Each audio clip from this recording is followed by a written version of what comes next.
What's up, North County? We got your backstage pass with all things music in the North County and beyond. I'm Sean Logan, and my co-host is Randy Doty. Today on the show, we've got a twofer. First up is Robby Lochner, the guitar player for Jack Russell's Great White. Later on, we have local music icon Dan Ernst. Firstly, let's go to Robby. Robby, thanks for joining us. Hey, thanks for having me. Hey, before we get started on your current items, can you tell us a little bit how you got started playing the guitar? Actually, I have a brother who's started myself and two other brothers and several neighborhood kids. We all started at the same time, same day. And I was the one that got up the next day and just continued playing.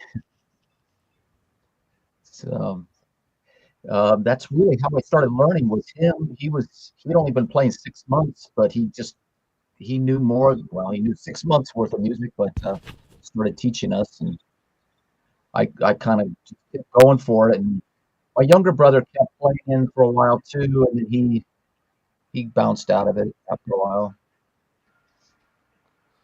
I gotcha.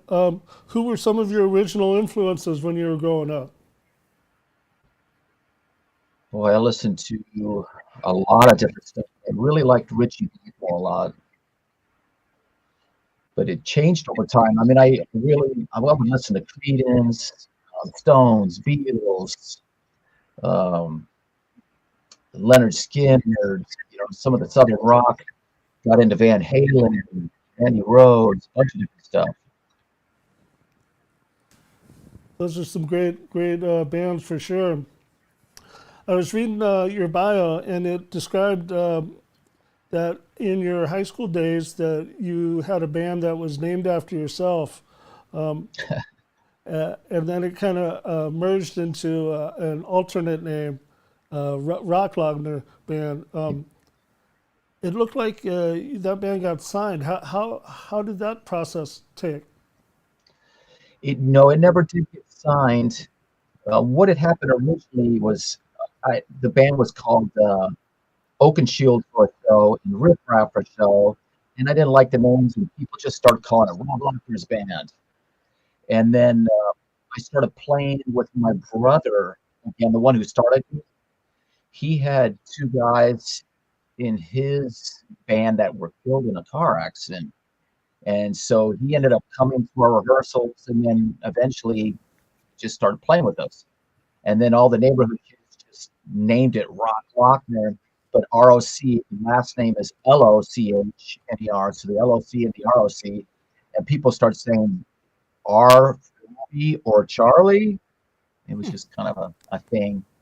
It never got signed. We got close. We had it was the Album Network was part of Billboard, who chose us as one of the top 14 signed bands in the country, and we thought that might be our ticket in, but that didn't do anything. And there was a guy, Rick Andrade, who worked at a place called Zips Records back in the day, and he was a Billboard writer, and this is before SoundScan and stuff, so there was only 50 of them in the country. And when we put out our record, our second record, it started selling so much that it started getting the attention of the labels. They're like, "Oh, who are these guys? Why are they selling so much?"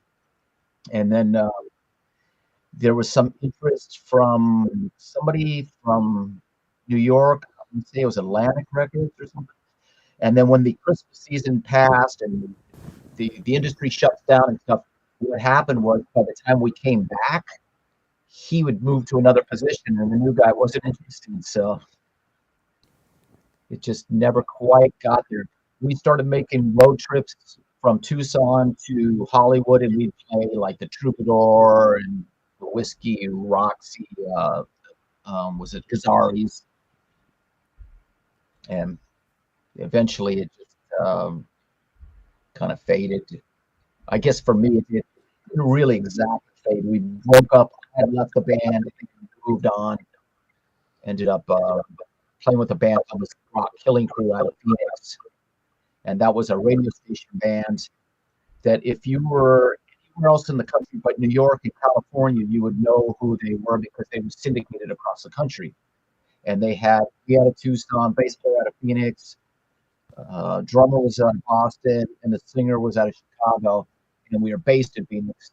And we only played like 9 months together, and then it disbanded, and then that's when I moved to California. It was like, okay, it's time to go.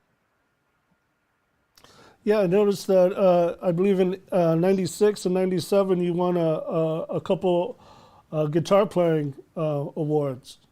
Yeah, one of them was Music Scene Internet.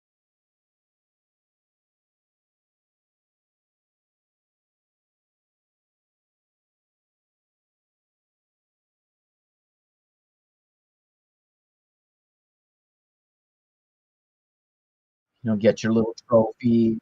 I actually played at the event. I played with Carmine. That was the first time I played with Carmine Apiece and Spencer Davis, and who else was playing? Oh, Alex was singing. So I did like 3 or 4 songs with them, and that was the first time I worked with any of those guys. And I worked with them later on, but I never did back up that we played together at that time. So I don't even think they put that together that we had worked together or played together years before that. In fact, I had played with Spencer Davis. He actually came to a show and jammed with me before. We did songs and stuff, but he was like, "Oh, I heard about you and you wanted to come see me play. We're playing on the island, Catalina Island." So he had a house in Catalina and a house in Reseda, I think it was. And he came out and then it was like, "Oh yeah, hey, we played together before." And he's like, "No, I would remember you." And he was like, "Oh, you're too young and all this stuff." I'm like, okay, whatever." But it was kind of a surreal thing because he stood in front of me while I played, probably 3 feet in front of me, and he just stared there and looked at me and watched me play. And it almost felt like he was looking at me like I was Hendrix or something. It was bizarre. I'm looking and going, "This is wild."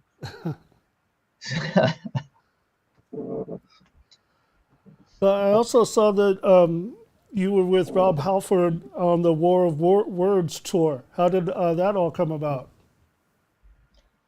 That happened through um, Razor Ray DiCarlo, who worked at the KNAC. He's actually a Tucson guy.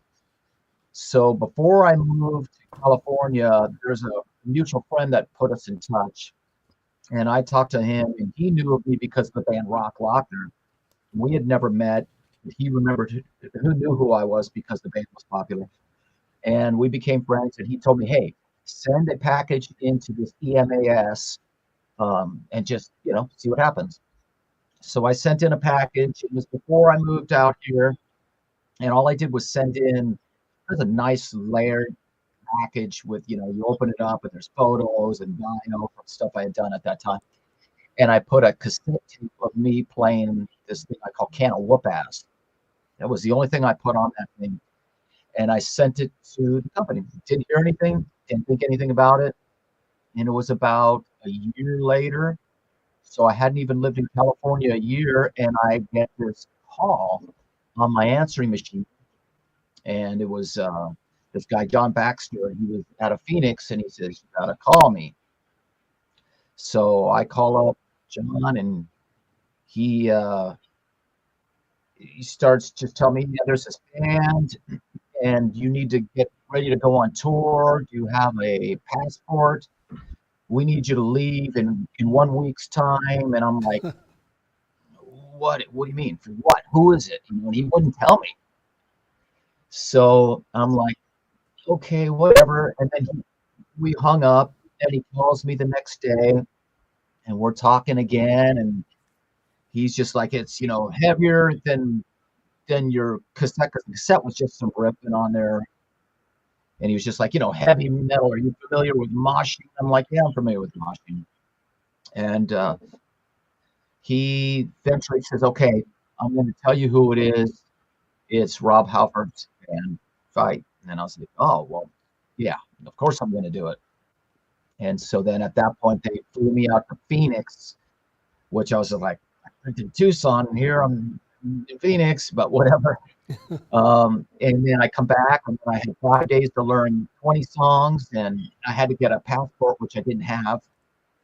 And off I went. A lot of No pressure. rehearsal, just A lot of go. a lot of pressure to get all those songs under your belt in that short amount of time. There was 7 pre-songs.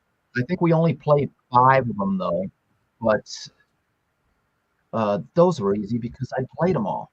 And I was like, I grew up on the free stuff. The fight stuff I wasn't really that familiar with. So I had to sit down and really learn it. And the first day I got back from Phoenix, and my phone's ringing off the hook. Everybody's calling me about this. And finally, I just had to take the phone off the hook and go, I've got to study. I've got to learn. I've got so much stuff to do. So I went through and I learned the whole record. And I came back and didn't remember a thing.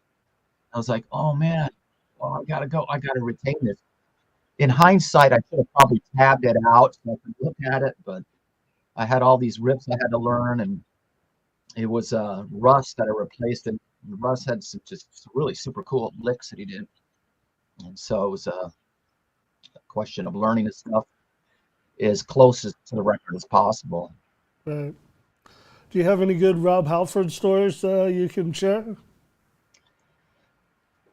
There's one story that sticks out on stage, and well, there's a couple of them, but one of them in particular, there was a box, a distortion box that I had that the tech taped to the side of the amp, and it picked up a local radio station. So we come out the first song, and we're playing, I think it's Into the Pit, and then the song stops, and this thing was picking up a radio station, and as soon as it stops, Paula Abdul's "Is It Cold-Hearted Snake" is playing, and it's coming through the PA, and it's loud, and it's just clear, and it was like he was out in front of the PA speakers off to the side. You could walk in front of him, and he comes back, and he gave the look of death to the tech. He was like, the guy was freaking out and ripped the thing off the amp and stuff, and I just kind of chuckled. I thought, wow, that's funny. Well, what's the story on how you eventually got together with Jack Russell? So with Jack, there's a former drummer of his, Derek Pontier, who I met at a NAMM show in 2011. He was friends with Dario Station's bass player, and they came to a jam I was doing with this band called Dig Gelly. And he introduced me, and I asked the guys to get up and play. We were on a break. Is want to jam? Sure. So we just start pulling out all these songs, and we played probably 10 songs or so. And then after that, I came to Derek, and Derek said, hey, Jack's looking for some guys for a solo band. You want to come meet him? So he came over to my house, picked me up, and me and Dario, and we drove out to the desert, and that's the first time I met Jack. And so he was in no condition to be doing a band. Things weren't, he had this surgery, and he almost died, and all this stuff had happened, and he was just, so I'm like, okay, this is going nowhere. But Jack called me and said, do you want to come out and hang out? So I went out the following Saturday. We hung out all day. And then I was like, okay, this is going nowhere. So that was the end of that. And then it was probably 8-9 months later, Dario called me. Dario had been keeping in touch with them since that was probably February or March until December. I think it was December 7th or 11th. It was somewhere around there. And Dario says, hey, look, Jack's not living in the desert anymore. He's doing much better. He's ready to play. He's married Heather. Heather was his nurse. I guess Heather was the nurse for Jack's mom. And she took care of Jack's mom. And then in the meanwhile, they got married. And he was living on a boat in Redondo Beach. So I go out to Jack's boat, and he was watching Can of Whoop Ass, same thing that Rob Halford, like he had it on his screen because I have a YouTube video of it. And I walk in and he looks up and he goes, I kind of remember you. And I was like, okay, great. And then we just hung out and talked for a while. And then he, at the end of the night, goes, I'm going to form my own version of Great White. You want to join? And my reaction was kind of like, I'm not sure. But I thought, yeah, I'm going to say yes to it. But I was like, okay, yeah, let's do it. And then here we are 12 years later, still going. You guys have put out a CD a couple years ago. I Yeah, know from taking a look at your bio, you have a studio at your house. Did you record that album at your house there? we did. Oh, That's right here where I'm at. This where is you the at right engineering now? room. Okay. Have you recorded any other bands there, or is it pretty much just bands that you're in that you record? It's mostly been bands that I'm in. Yeah, the Dilf USA, I'm recording us here. I recorded the band Dig Jelly here.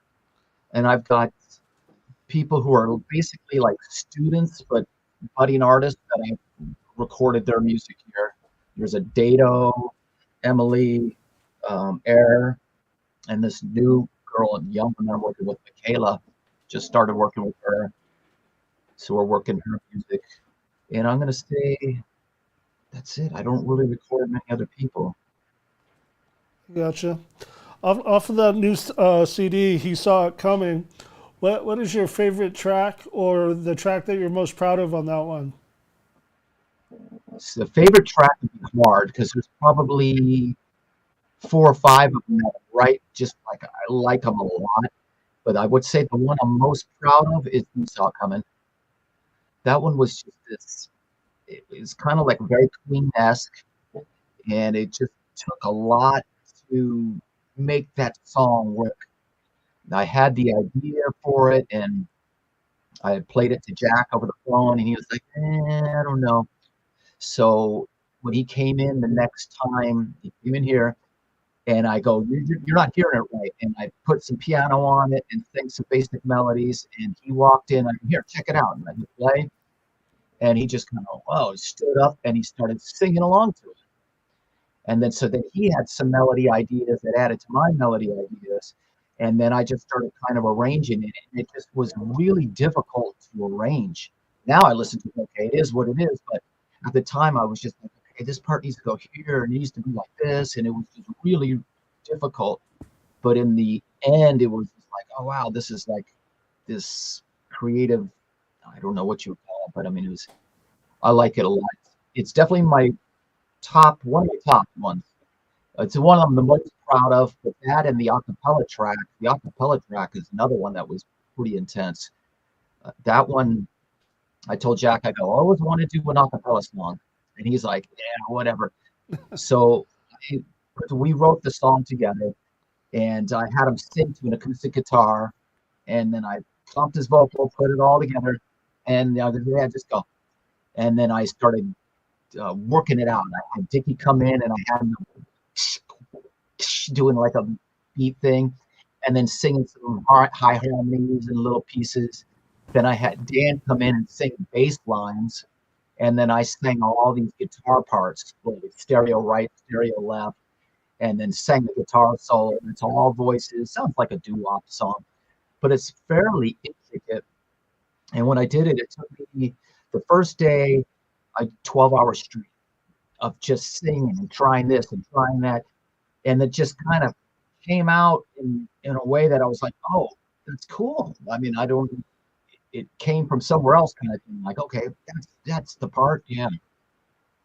It's really interesting. So pretty proud of that one. But those two, as far as my favorite, it's called Godspeed. You Saw It Coming, Crazy, She Moves Me, and maybe what's the ballad?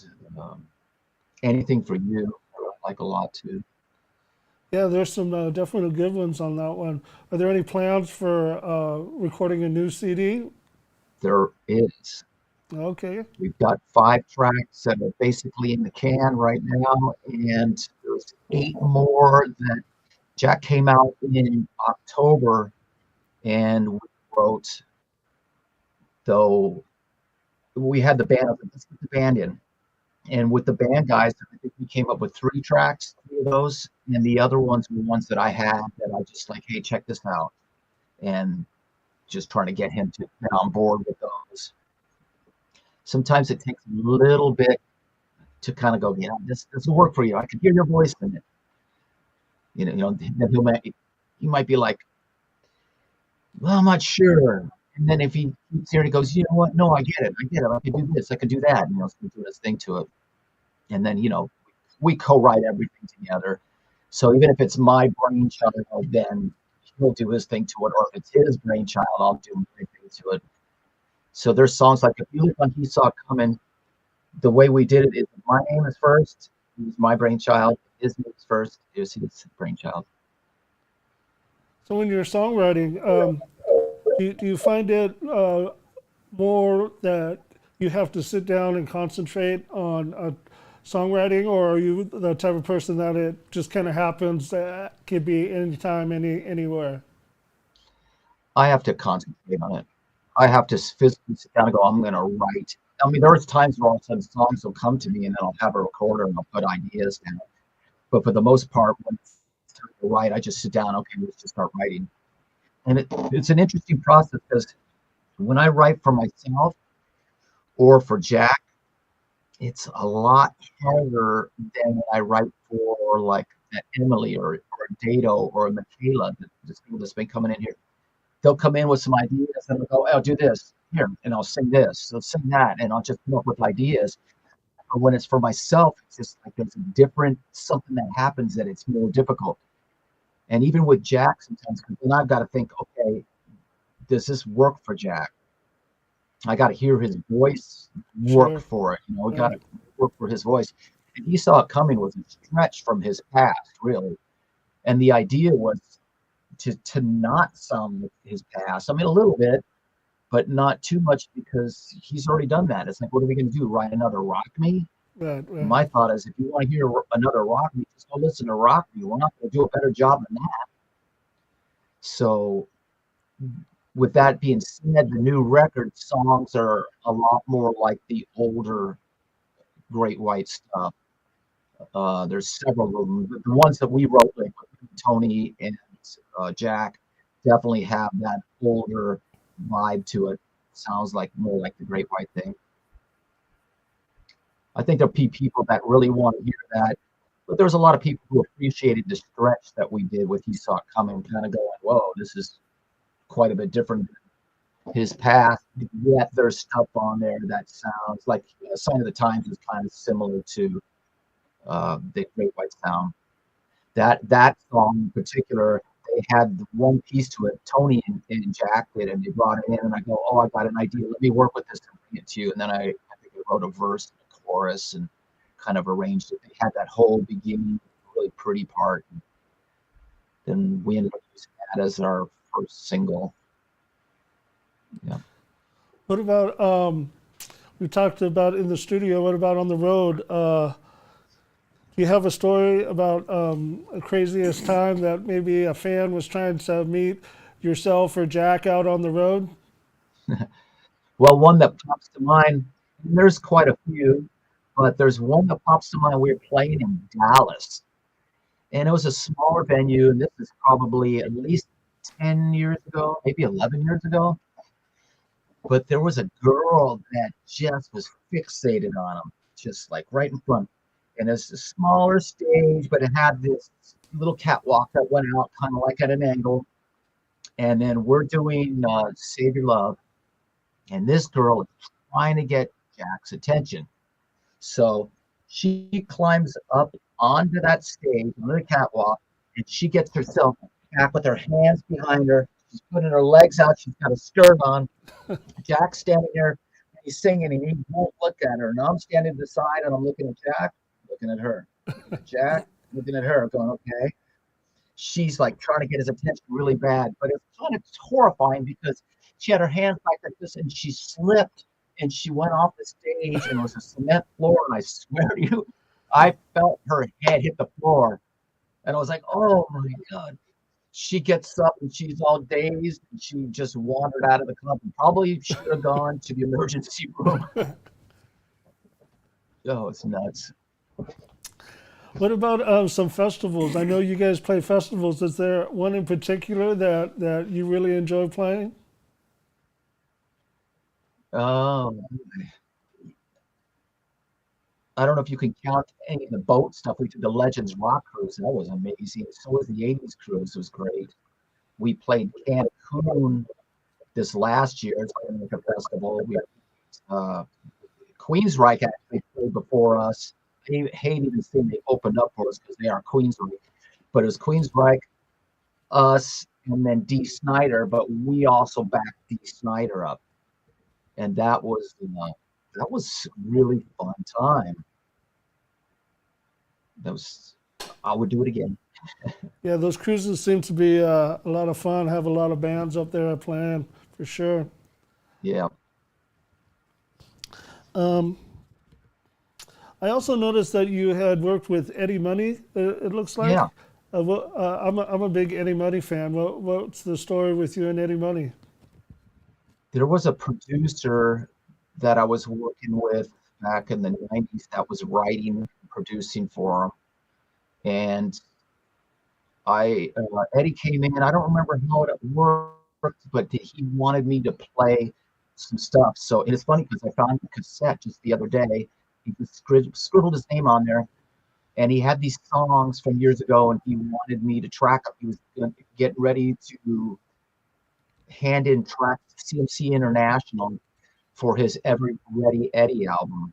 So it was before that came out, and I demoed some stuff for him, is what it was, and he was really nice guy. There was some interesting stuff with him where he was staying in a hotel and his truck or car, no, he had a car, I guess, had flat, and he needed a ride home. And I'll bring you home, whatever. Let's go. And so he gets in my truck. I have a little truck, and he's telling me some stories and stuff. And it's like, wow, and people think that the money man was a cop. Well, I was never a cop. He was going, I work for a police station. Everybody there, the publicists ran with that. And he was like, and then he would start to light up, and I'm a smoker, and he starts lighting up. I'm like, Eddie, no, please, I don't smoke, so please don't smoke. And yeah, and he keeps talking. I'm like, no, Eddie, don't smoke in my car if you could. And then I was like, well, okay, roll down the window. Okay, continue. And then he actually gave me and this guy Bernie that I lived with at the time his cat. He needed to get rid of his cat. I think the cat's name was Sasha. And we're like, you got to get rid of it. We'll take it for you. But I liked him. I liked him. He was good to me. And he had kids. I guess he had 5 kids. 2 of them were in the studio at Rumbo or wherever it was at. And then years later, I had one of his podcasts during 2020, and I had his son on there.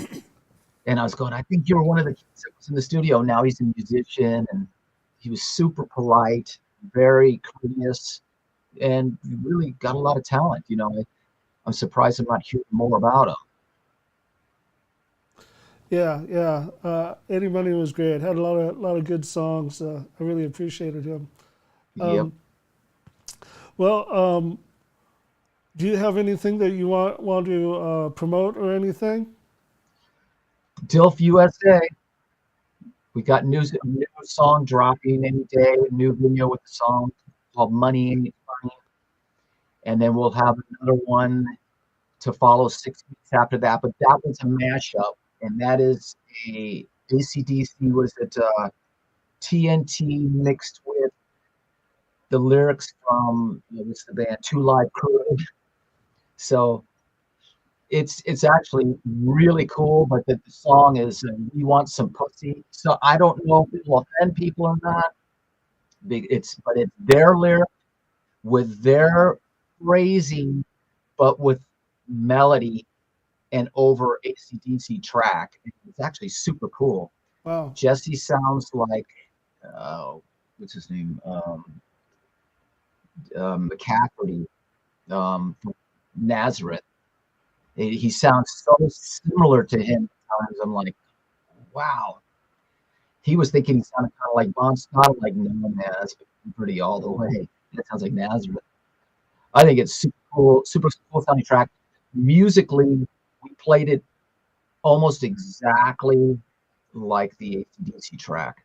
And then we even put in some of the OAs and kind of did some hinting towards that, but did that whole phrasing of we want some pussy, and then the melody of it could be Jeopardy. I mean, super cool. Wow, wow. Well, Robby, thanks for coming on with us today. I loved hearing all those stories. Really appreciate you coming on the show. Cool. Done. All right. Yep. We're going to hit a commercial break, and we'll be back with Dan Ernst.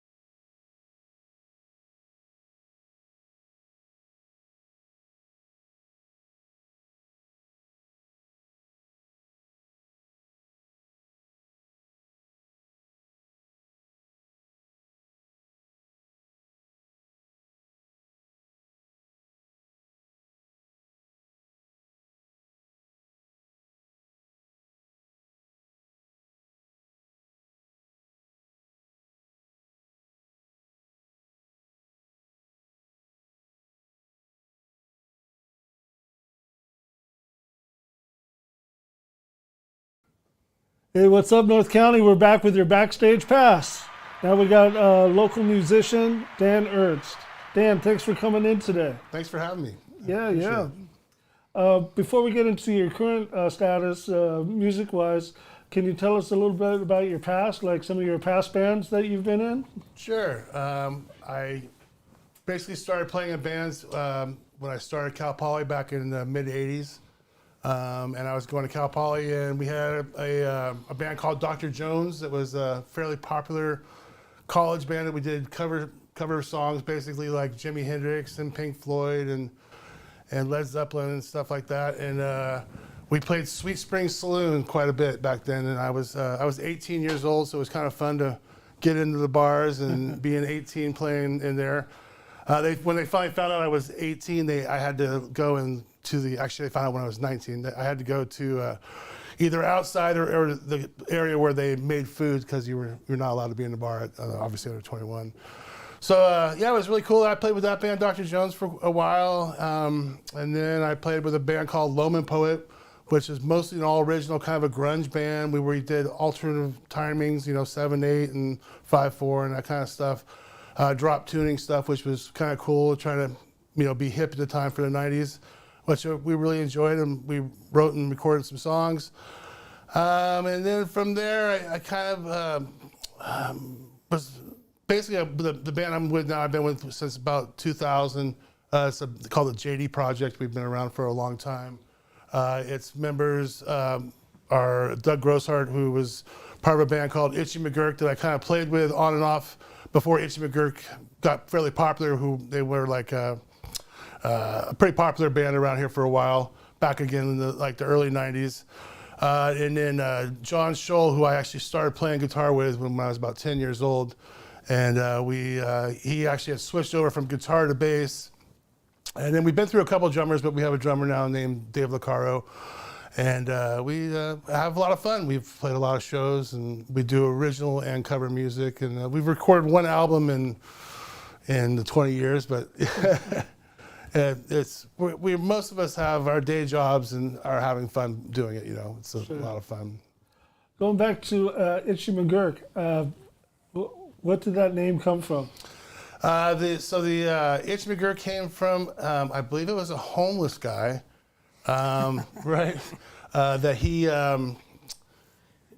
was a homeless guy that the original guitar player knew of or something, and so they came up with that game. Do you remember that band from back then? Vaguely, yeah. They toured a little bit with the Blues Travelers.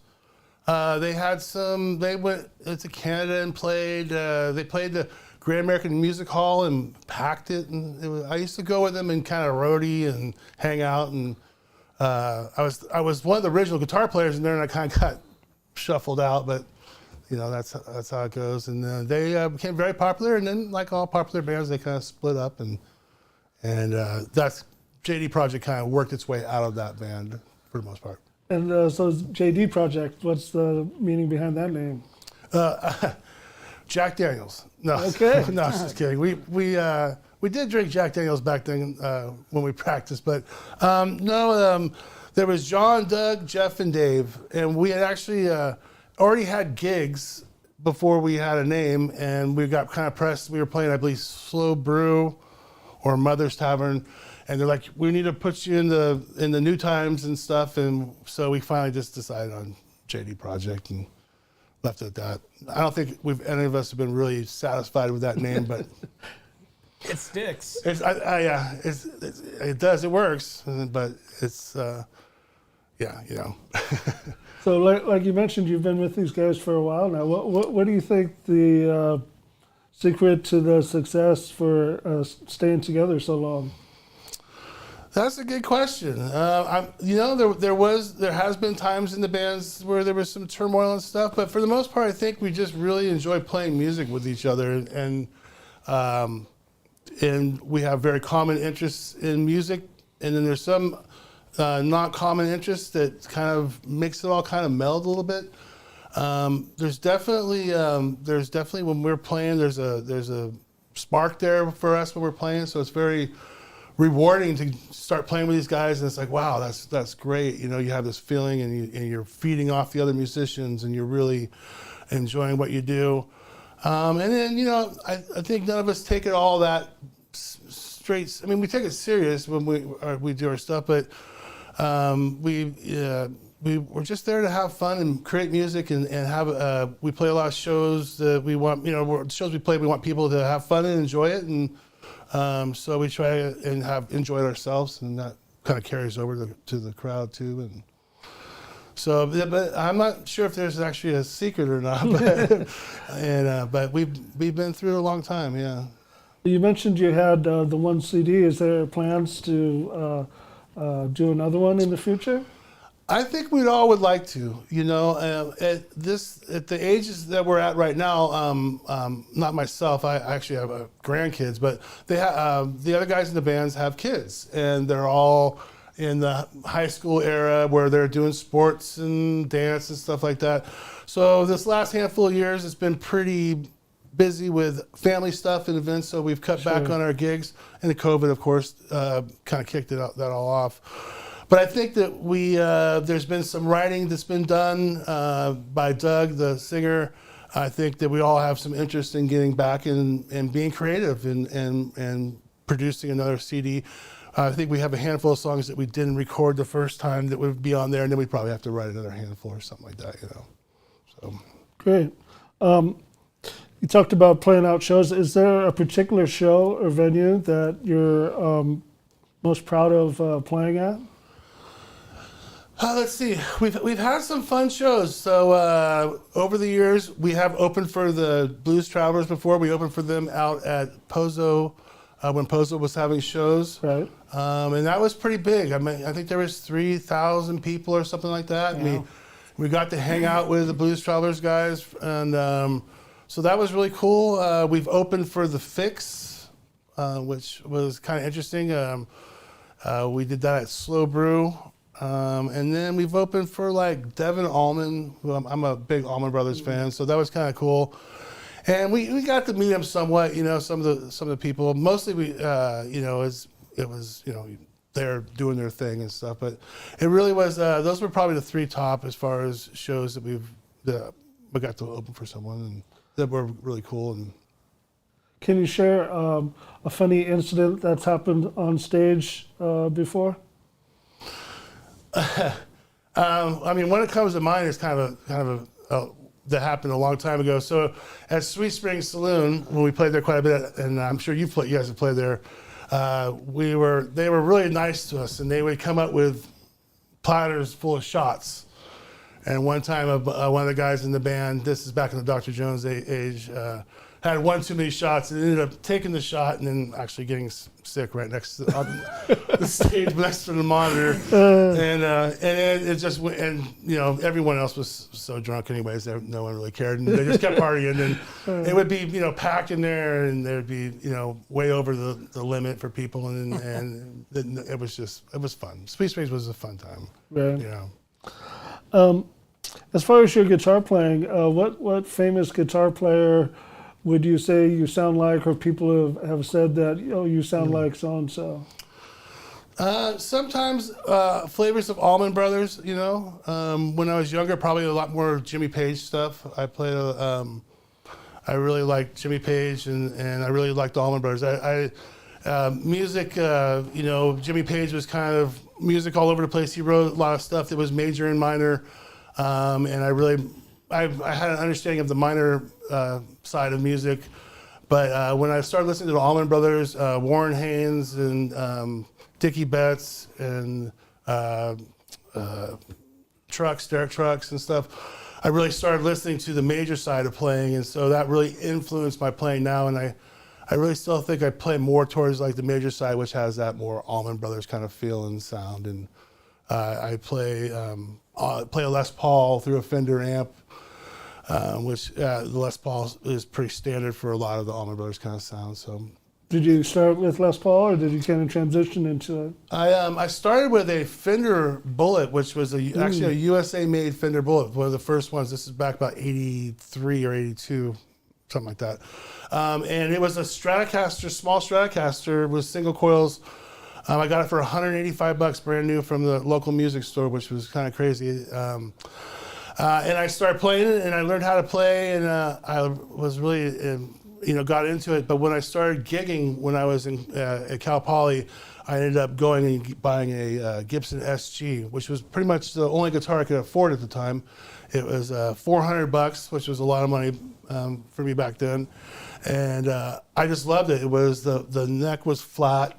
The radius of the neck was different from the Bullet or the Fender, and it had humbucker pickups, which I liked gain, and Stratocasters and single coil pickups didn't handle the gain that well, or at least for the sound I was going for. And so I knew then that I was a Gibson guy, and I played a Gibson SG for many years, and then I got another Gibson Standard SG.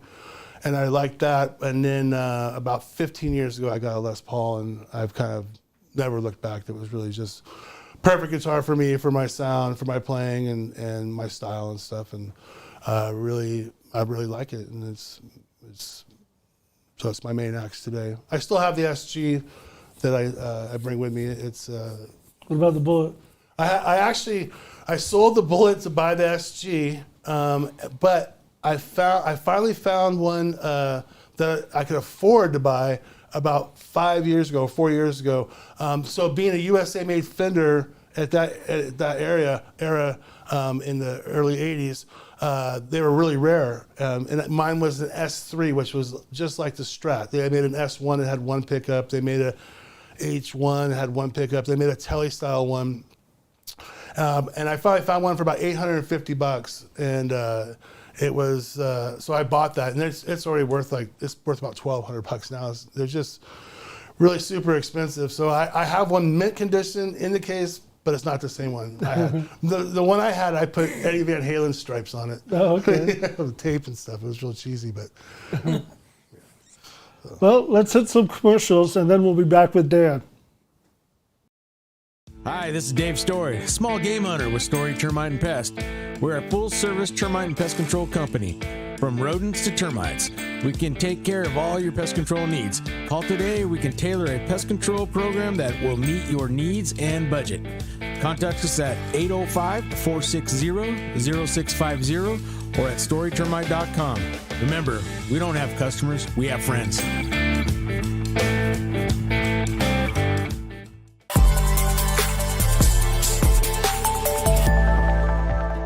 Hi, welcome to Kennedy Club Fitness, where we have something for everyone. We have weights, cardio, group exercise classes, racquetball, basketball, swimming, and pickleball coming soon. Here at Kennedy, we're committed to health, wellness, and community. Stop by any of our 4 locations, Paso Robles, Atascadero, San Luis Obispo, and Arroyo Grande, or check out our website at kennedyclubs.com.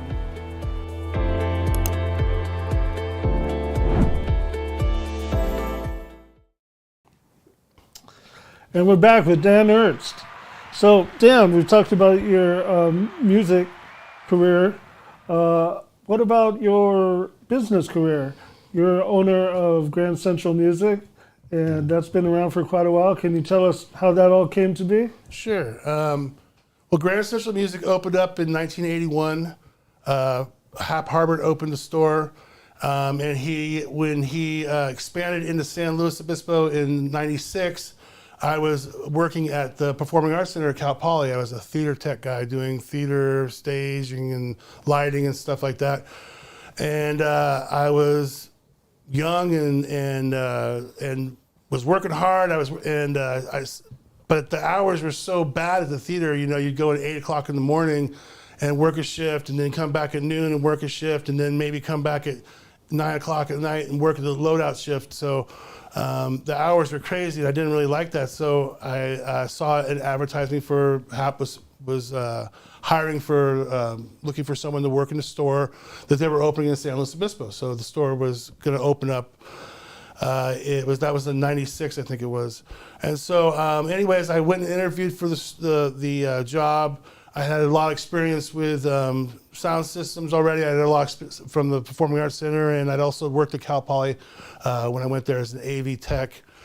And so, anyways, through my experience, he ended up hiring me, and I ended up just going straight to quitting at the Performing Arts Center and working full time at the store.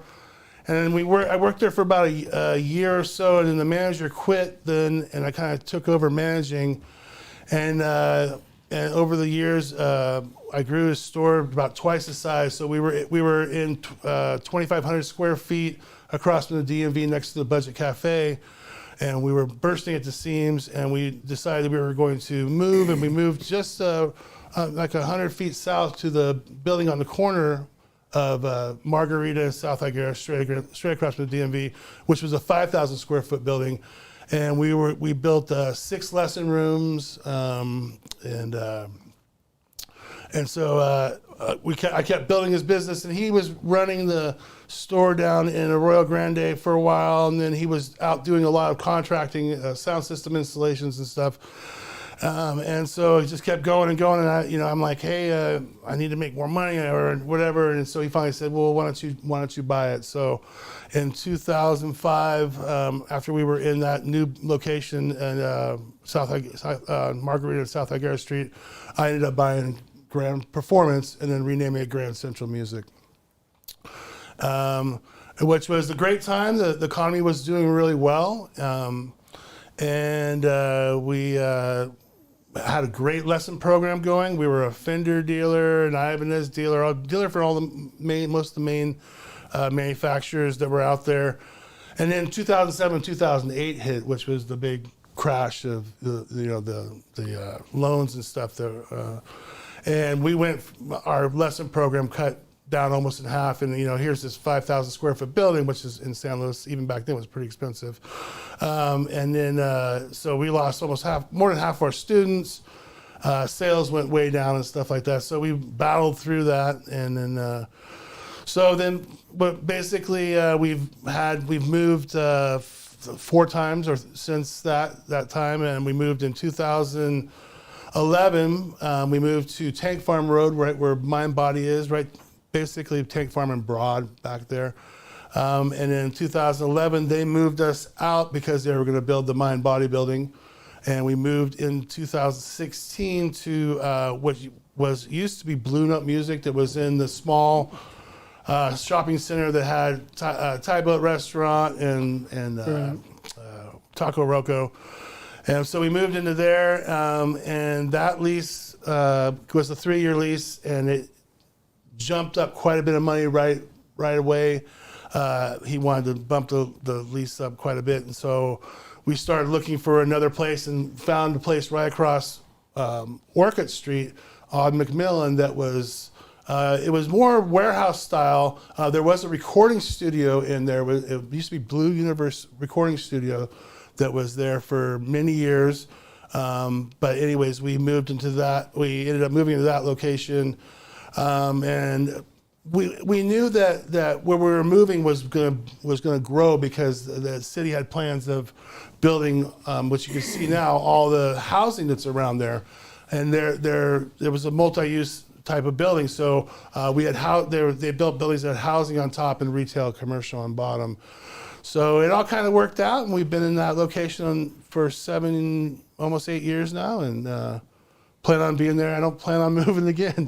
Four moves is enough. That's quite a bit. Yeah. That's for sure. How do you in your type of industry? Obviously, you live in a college town, right? Yep. And obviously, our era, our time, online sales and all that stuff. How do you think your business has been so successful and thrived through the years, especially in San Luis? I don't know. So we're a true mom and pop kind of music store, which is kind of traditional as far as music stores go back in the day, and that we're kind of we were really high on customer service. We're really doing something right from the beginning is very important. Quality, standing behind what we do. I have a lot of experience in this. I've been gigging for a lot of time, so a lot of people who come up gigging, I've experienced it, so I can help them out a lot. It's been really tough though, because the internet is a huge market out there it's closed a lot of small mom and pop music stores over the years. But I feel like our lesson program, our repairs that we do, we rent sound systems, we rent other instruments. All our diversity in what we do has kept us alive. And honestly, we've had to change our business model over and over again to compensate for the changes in how people do things. And I do truly believe also that people want to play an instrument before they buy it. I know a lot of people don't, and they end up in our store going, I bought this online and it's got problems, and then we help them, and then they realize, oh well, these guys are here and they can help us, and then and so we've had a lot of success just trying to do a good job, and be helpful and. I hear. I mean, obviously, customer service is super important in any business, and being that you're in a band, you're in well-known local JD Project band as well. I think that probably has a lot to do with the success as far as the customer service, and then again, sometimes with customers, they need that hands-on, instructions as well. Absolutely. And we've been doing it for a long time around here. The lesson program really, I'm selling guitars to kids who I sold their parents their guitars when they were 12 or 13 years old, So that, and San Luis is a small town and it's a community. We were really blessed when COVID happened. My wife and I were taken back on how much community support we got from when COVID happened, which was, that was pretty drastic, pretty major for any business out there. But I think that community support that we have just kind of shows that we have been trying to do it right from the beginning. We have been trying to stand behind what we do. We have been trying to be helpful to get people started or help them continue on with their music and their life. That's awesome. Thank you. I appreciate that. So having the music store all these years, what's the most crazy guitar that you've seen come through that you thought, oh my gosh, I can't believe this is in my store? Anything crazy? Yeah, I mean, I've had some older Strats that come through, and I've had some older Les Pauls. I mean, yeah, I haven't. There's been a 1938 Gibson Advanced Jumbo that came through that I actually ended up buying, which is a very old, expensive guitar, one of 300 that Gibson made back from 34 to 39, I think it was. That's probably the most expensive wireless guitar I've had in there, but it's always neat. Some old Gibson, like we had a what was this, 47 Martin come through the other day. And, you know, it's a 1947, 46, it was pre-war Martin, or wartime Martin. You know, the history that's behind it and stuff is really cool. Old Gibsons, old Martins, nothing too crazy. The craziest thing that we've ever had happen in the store was Joe Bonamassa came by. Oh, okay. Which he was if you don't know who Joe Bonamassa is, I'm sure you do. He played here at Vina Robles and stuff. Amazing guitar player. Was that when he came by when he was playing there, or was it just a random thing? He was playing in Fresno actually, and he was going on one of his safaris, which is he does when he's on tour. He goes and hits up local music stores, and he's kind of a major buyer of a lot of these old instruments. He's got a huge collection of old instruments. It's very well known. Anyways, my employee goes, "Hey, I think Joe Bonamassa might be coming by." I'm like, "Why is that?" He said, "Well, it just came up on the phone, Bonamassa."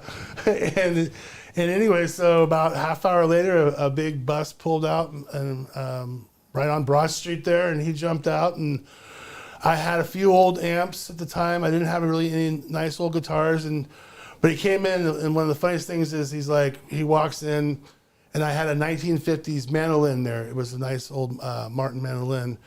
And he picked it up, he looked at it, and he just starts playing it. And he's just ripping at it. And I'm just like, wow, that's amazing. And he's like, I don't really play mandolin. And he hangs it back up on the rack. And I was like, wow.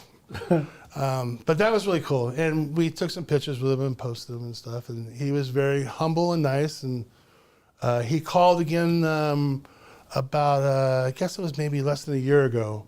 And he was looking for specific things, and we didn't have anything, so he didn't come by. But yeah.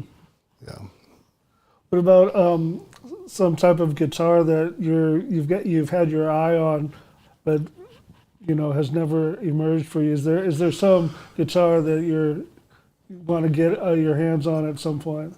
I'd have to say I probably had most models and brands of guitars through our shop, even lots of high-end acoustics too. But the one guitar that I would like to own that I don't own and I haven't found the right one yet is a Gibson ES335. And I'm just a fan of those. And the ones that have come through have been either the wrong neck or wasn't the right timing for me, financially or whatever it was. But that's the one guitar that's eluded me. But through the shop, I've been doing this for 27, 28 years. You can imagine a lot of stuff has come through, and we do a lot of repairs and stuff. We see a lot of different instruments. Sure. So. Do you have any interest outside of music that you do? I'm an avid fisherman.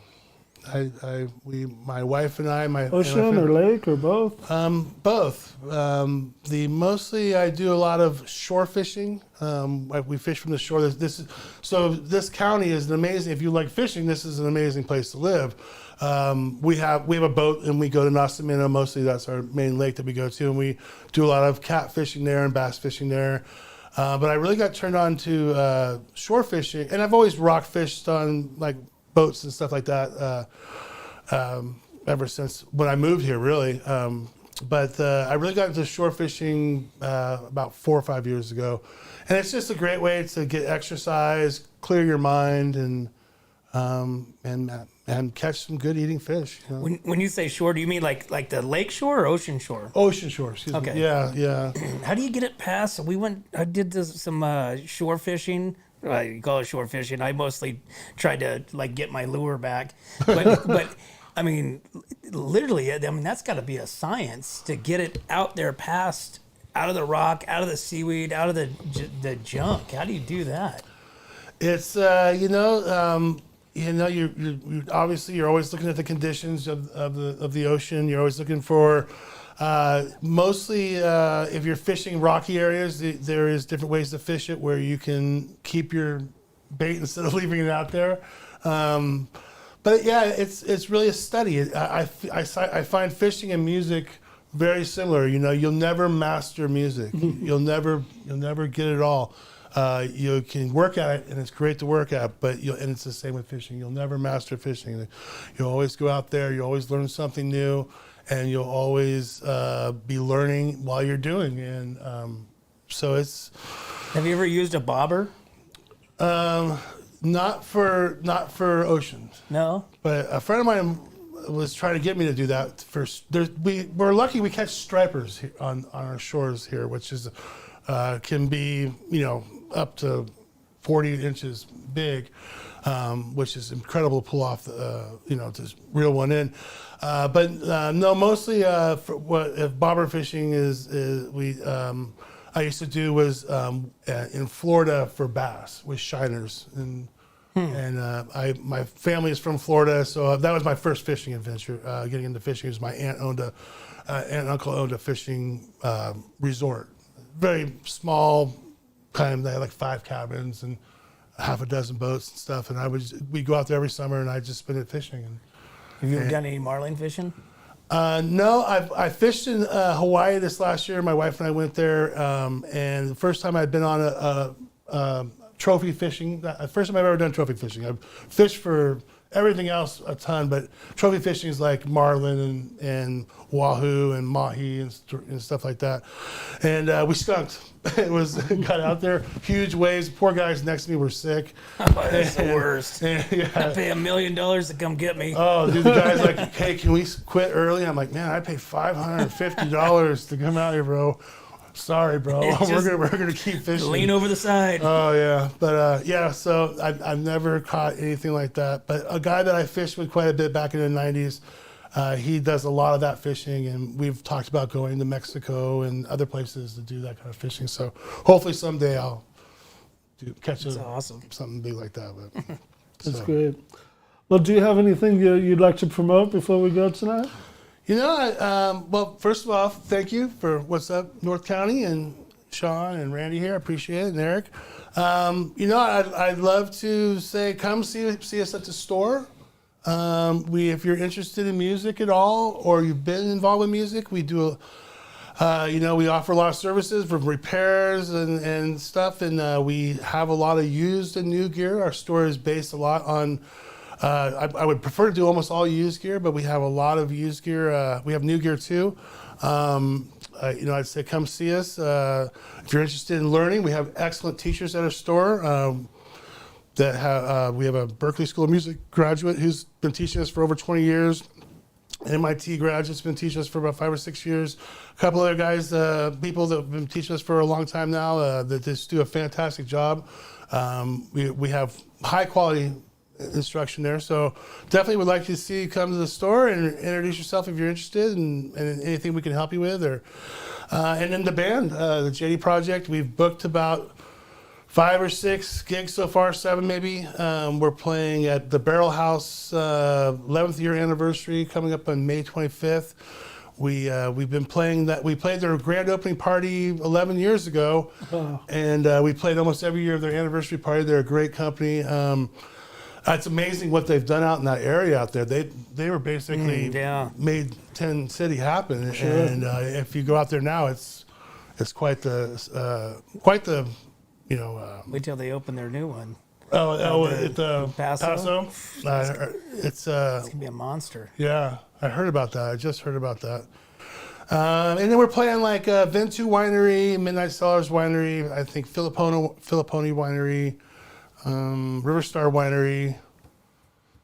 So I maybe forgot 1 or 2, but we do a lot of the winery gigs, and we do private parties and stuff like that. Has your music kind of tamed down over the years, you think?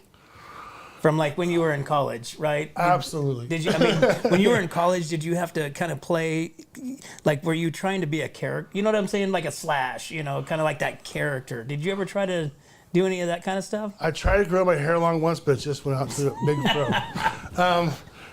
Yeah, sort of. I mean, like with the 90s band that was original, we really tried. We were trying to, make it, and we're playing very aggressive, harder rock with a lot of distortion. Now, I still play with some distortion and stuff like that, but it's much more, it's not as aggressive. Like Sean's band plays hard rock. That was definitely me in like the 80s and 90s, but I've kind of mellowed out, and we play rock and pop and country. We play rap music. We actually cover Eminem and Beastie Boys and stuff like that. So we kind of we're more It's fun. Yeah, it's more for the not quite. It's more for the wine drinking crowd. You know, so that's, Familiar. right? Yeah. So if you like to drink wine and listen to music you made, you know, hopefully you could recognize some of the covers we do, and then original music. That's something that we would, you know, that's what we do. So Very cool. Well, thanks for coming in and Yeah, telling thank all you. the stories, Dan. Appreciate it. Yeah, thanks, Sean. Thanks for And thank you guys for hanging out with us. We'd like to thank Robby Lochner and Dan Ernst for coming out today. And we'd also like to thank our sponsors, which is Escalar Wines, Wine Travelers Hideaway, Kennedy Club Fitness, Visit Atascadero, 805 Customs, Airflow Filter Service, Pacific 805 Spas, Hanson Enterprises, Borhorn Auto Center, Story Termite and Pest Control, and Santos Brothers Plumbing. Tune in next week at 6 p.m. and we'll see you then.